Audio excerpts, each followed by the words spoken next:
So, message ko para sa anak ko. Sana lumaki kang simbahit ng nanay mo. May takot sa Diyos. At marunong gumalang sa mga nakakatanda. Love na love ka ni Daddy.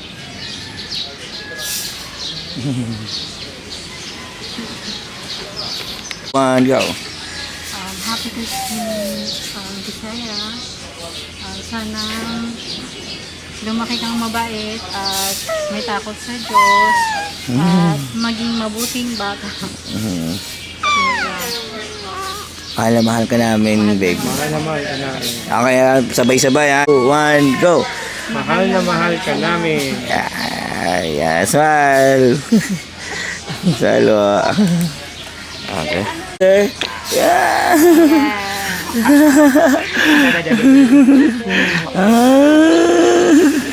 Ayan. Tuloy lang po. Yeah. Okay.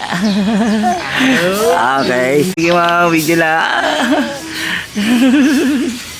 Okay, si Daddy naman.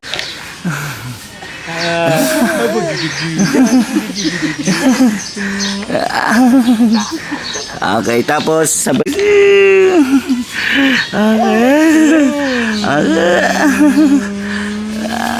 Ayan, ang galing. Okay. Lakad na lang.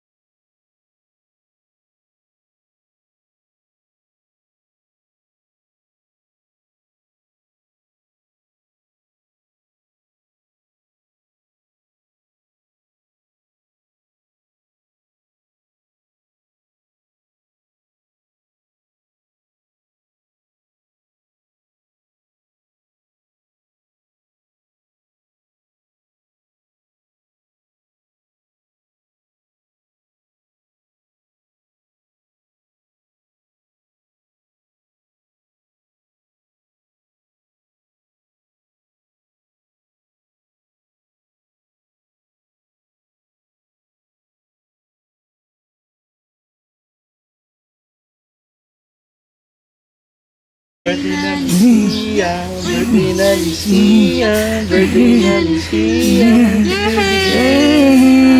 Clap your hands. Tama.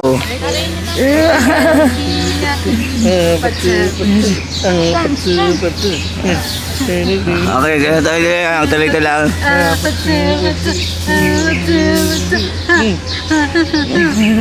Okay, okay daw. Nagkakilala po kami ni Christopher sa clan, sa TJX. Friends lang po. Nagsimula sa friends hanggang sa naging lovers. hanggang sa pinagpatuloy na po namin true relationship talaga. Ano ba nagustuhan? Tapos, nagustuhan ko po sa kanya, mabait, masunurin. Kahit tinutopak po ako, di po siya, nagawalang kibo na lang po siya. Parang, di po kami nagsasabay sa away. Gusto ko po yung gano'n. Message ko po. Kay Chris, ano pong tawag mo? Negro. Okay. Negro and Okay, sabay mo mga game ha. Negro and lang. Thank you sa lahat, sa pag-provide sa amin siya. Kahit na-stop ako ng work.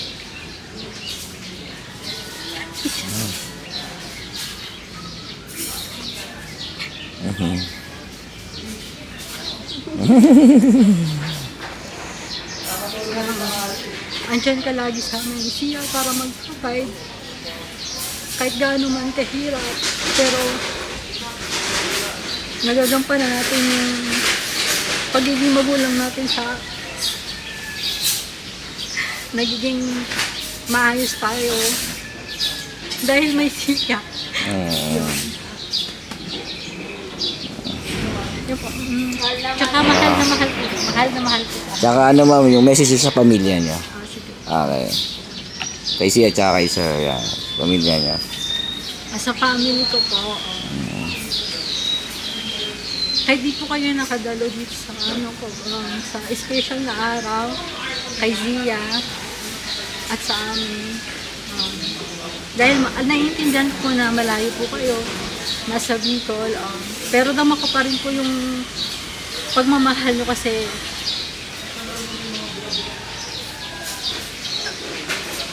hindi po kayo nagsawa na mag-message sa akin na congratulations.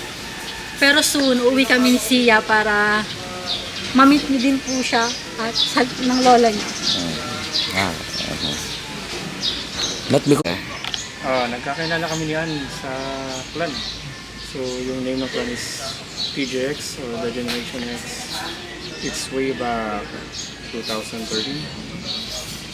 So, actually hindi ko siya talaga napapansin nun. Nagulta lang ako, bigla na lang may tumawag sa akin na gusto raw niya may pagkaibigan sa akin. Simula nun, na try kami ng relationship hanggang sa tuloy-tuloy na. And message ko para sa kanya, salamat sa laging pag-uunawa mo sa akin. Alam kong may kalokohan ako.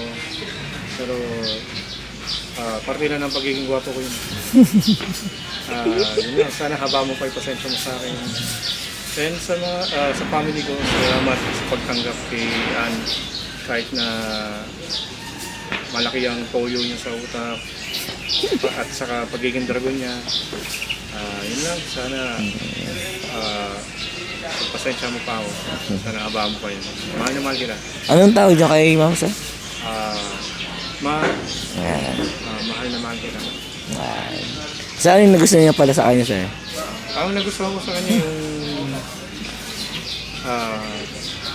ang galing niyang inisin ako.